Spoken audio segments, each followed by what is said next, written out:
Hello friends, welcome all of you in लक्ष्य family. हम high school के chapter book का जो हमारा चैप्टर है the diary of Anne Frank, इसे हम पढ़ रहे थे। आइए इसे हम कंटिन्यू करते हैं। इसके पहले समझते हैं कि इसकी स्टोरी को क्या है। तो जो एनी फ्रैंक है, एनी फ्रैंक की एक बड़ी बहन थी जिसका नाम मार्गरेट था, और एनी फ्रैंक के जो पिता थे वह हॉलैंड चले गए थे। इसके बाद उसकी माताजी हॉलैंड चली गई। इसके बाद उसकी बहन हॉलैंड चली गई। इसके बाद फरवरी के महीने में इसे उसकी बहन के जन्मदिन के ऊपर उपहार स्वरूप उसे भेज दिया गया हॉलैंड। और इसके बाद की स्टोरी आकर हम समझते हैं। आइए समझते हैं क्या है। I started right away at the Montessori nursery school. मैंने उसी समय मॉन्टेसरी नर्सरी स्कूल जाना प्रारंभ कर दिया।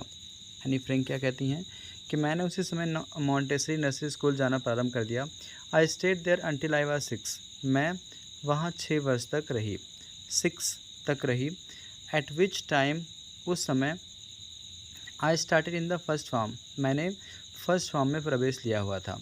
इन द सिक्स्थ फॉर्म में माई टीचर, जो मेरी टीचर थी, जो एनी फ्रैंक की टीचर थी, Miss Kuperus, the headmistress, जो कि स्कूल की हेड मिस्ट्रेस भी थी। At the end of the year, वर्ष के अंत में, साल के अंत में, we were both in tears, हम दोनों की आंखों में आंसू थे। As we said a heartbreaking farewell, जब हमने एक दूसरे को अलविदा कहा। जब उस एनी फ्रैंक ने और उसकी प्रिंसिपल ने एक दूसरे को अलविदा कहा, तब उन दोनों की आंखों में आंसू थे। इन द समर ऑफ 1941, 1941 की गर्मी के मौसम में, 1941 की गर्मी के मौसम में, ग्रैंडमा फेल इल, दादी जी बीमार हो गई। 1941 की गर्मी के मौसम में दादी जी बीमार हो गई। एंड हैड एन ऑपरेशन, और उनका ऑपरेशन करवाना पड़ा।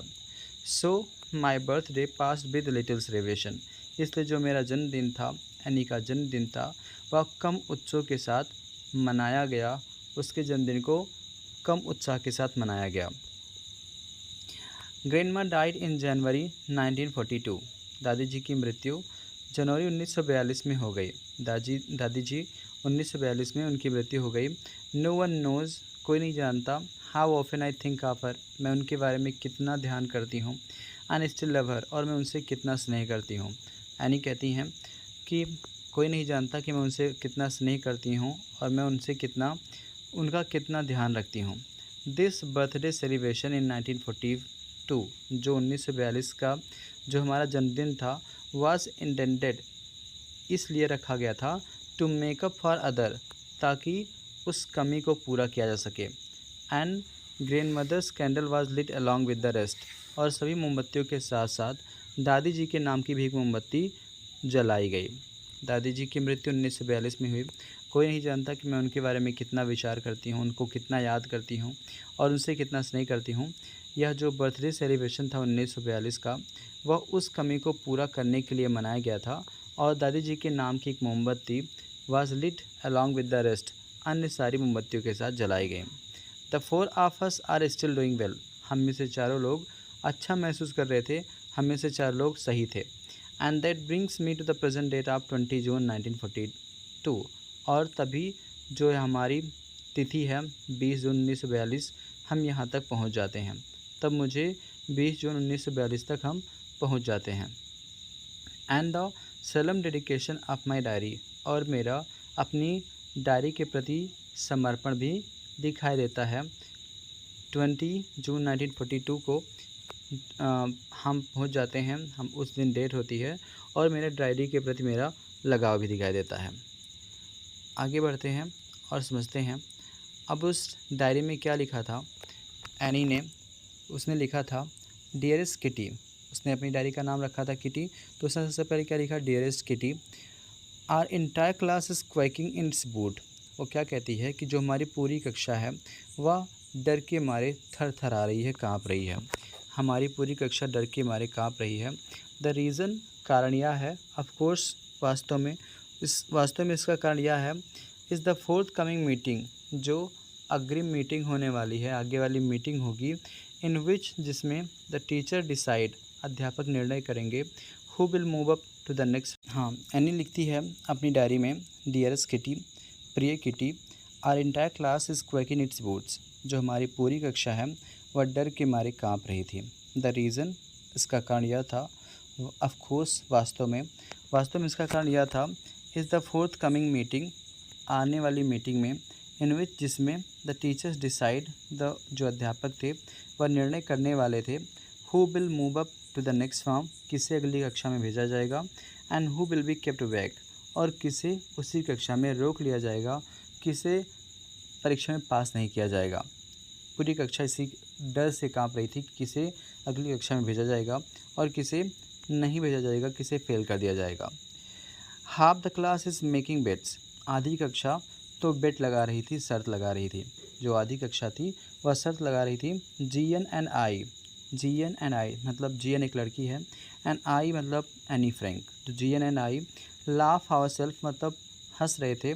सिली at the two boys behind us, अपने पीछे बैठे हुए दो लड़कों की मूर्खता पर। जी एन और एनी फ्रैंक पीछे बैठे हुए दो लड़कों की मूर्खता पर हंस रहे थे। अब वो बच्चे कौन थे, लड़के कौन थे? C N and Jacques. वो लड़के कौन थे? सी एन और जैक्स। तो जी एन और एनी फ्रैंक अपने पीछे बैठे हुए दो लड़के सी एन एंड जैक्स के ऊपर उनकी मूर्खता पर हंस रहे थे। Who have stake their entire holidays savings on their wait, जिन्होंने अपनी पूरी हॉलीडेज़ की सेविंग्स को, बचत को अपनी शर्त में लगा लिया था। जिन्होंने अपनी पूरी हॉलीडेज़ की सेविंग को शर्त में लगा लिया था। फ्रॉम मॉर्निंग टू नाइट, सुबह से रात तक, इट इज़ यही चल रहा था। यू आर गोइंग टू पास, तुम पास होने वाले हो। नो आई एम नॉट, वो कहता था नहीं होने वाला हूँ। यस यू आर, वास्तव में तुम होने वाले हो। नो आई एम नॉट, मैं पास होने वाला नहीं हूँ। Even G S pleading glass, G S के बार बार विनती करने पर भी, एंड माई एंग्री आउटवेस्ट, और मेरे गुस्सा दिखाने पर भी, कैन नॉट काम देम डाउन, उन्हें कोई शांति नहीं मिल सकी। मतलब जो लड़की थी एनी फ्रैंक, उसने गुस्सा दिखाया कि जैसे तुम चिल्ला रहे हो ये ठीक नहीं है, तो गुस्सा दिखाती है, डराती है। जबकि जो जीएन थी उसकी सहेली थी, और उसे कहती है कि मतलब आप लोग ऐसे मत चिल्लाओ, अच्छा नहीं लग रहा है। तो वह उससे थोड़ा सा प्लीड कर रही थी, विनती कर रही थी, पर उन दोनों को शांत नहीं कर पा रहे थे, उन्हें काम नहीं कर पा रहे थे। इफ़ यू आस्क मी, यदि आप मुझसे पूछो, they are so many dummies that about in a quarter of the class, इस पूरी कक्षा में बहुत सारे डमीज़ हैं, बहुत सारे बेकार लोग हैं। शुड बी केप्ट बैक, उन्हें रोक लेना चाहिए। एनी फ्रैंक कहती है, यदि मेरी बात की जाए, यदि मुझसे कोई सलाह मांगे तो मैं ही सलाह देना चाहूँगी कि इस कमरे में बहुत सारे ऐसे बच्चे हैं जो बहुत ही बुरे हैं, कमज़ोर हैं, उन्हें रोक लेना चाहिए, उन्हें पास नहीं किया जाना चाहिए। But teachers are the most unpredictable creature on the earth, लेकिन जो अध्यापक होते हैं वे इस पृथ्वी के सबसे अनुमानित प्राणी होते हैं, जिनके बारे में थोड़ा भी अनुमान लगाया नहीं जा सकता। आगे बढ़ते हैं। I am not so worried about my girl friends and my self, और क्या कहती है कि मुझे अपनी सहेलियों की और मुझे अपनी थोड़ी भी चिंता नहीं है। मुझे अपनी सहेलियों और मुझे अपनी चिंता थोड़ी भी नहीं है। विल मेक इट, हम यह कर लेंगे, हम पास हो जाएंगे। The only subject I am not sure about is math, मुझे एक ही सब्जेक्ट पर भरोसा नहीं था, मुझे एक ही सब्जेक्ट पर भरोसा नहीं था, वह थी मैथ्स, वह गणित थी। Anyway all we can do is wait, हम सिर्फ एक ही कार्य कर सकते थे, वेट, इंतज़ार करना। सिर्फ हम एक ही काम कर सकते थे, वह क्या था? इंतज़ार करना। अनटिल देन, तब तक, we keep telling each other, हम एक दूसरे से कहते रहते थे, नॉट टू लूज़ हर्ट, निराश मत हो। तब तक हम एक दूसरे से, अपने हर फ्रेंड से कह रहे थे कि आप निराश मत हो, हमारा रिज़ल्ट अच्छा ही आने वाला है। I get along pretty well with all my teachers, मेरी सभी अध्यापकों से अच्छी बनती थी। मेरे अध्यापक मुझसे अच्छा व्यवहार करते थे, मेरे सभी अध्यापक। अनी क्या कहती है? I get along pretty well with all my teachers, मेरे सभी अध्यापकों से अच्छी बनती थी। दे आर 9 ऑफ देम, उनकी संख्या 9 है। 7 मैन एंड 2 वमेन, 7 लोग, एंड 2 वमेन मतलब 2 महिलाएँ, 7 पुरुष और 2 महिलाएँ। मिस्टर किसिंग, जो मिस्टर किसिंग हैं, द ओल्ड फॉगी, व बूढ़े, फॉगी दाढ़ी वाले व्यक्ति, हु टीच मैथ्स, जो कि मैथ पढ़ाते हैं, was annoyed with me for ages, ऐसा लगता था कि वह मुझसे कई युगों से एनॉय हैं, गुस्सा हैं। ऐसा लगता था कि वह मुझसे कई युगों से गुस्सा हैं। Because I talk so much, क्योंकि मैं बहुत अधिक बोलती थी। यानी कहती है, फॉर सेवरल वार्निंग्स, मतलब मैं अधिक बहुत बोलती थी, इसलिए वह मुझसे कई युगों से गुस्सा, ऐसा मुझे लगता है। आफ्टर सेवरल वार्निंग्स, कई बार चेतावनी देने के बाद, ही असाइन मी एक्स्ट्रा होमवर्क, उन्होंने मुझे एक्स्ट्रा होमवर्क असाइन कर दिया। कई बार चेतावनी देने के बाद उन्होंने मुझे एक्स्ट्रा होमवर्क असाइन कर दिया। An essay on the subject a chatterbox, एक एस्से लिखने के लिए चैटर बॉक्स विषय पर, चैटर बॉक्स विषय पर एक एस्से लिखने के लिए मुझे चेतावनी दे दी। A chatterbox what you can write about that, chatterbox बातूनी, आप इस विषय पर क्या लिख सकते हो। I would worry about that letter, मैंने सोचा मैं इसकी चिंता बाद में करूँगी, मैं इसके बारे में वरी बाद में करूँगी। आई रिसर्च, मैंने निश्चय किया। I jotted down the title in my notebook, मैंने उस टाइटल को अपनी नोटबुक में लिख लिया। Tucked it in my bag, इसे अपने बैग में रख लिया। And try to keep quiet, और मैंने शांत रहने का प्रयास किया। नेक्स्ट वीडियो में हम इस चैप्टर को कंप्लीट करेंगे। जय हिंद।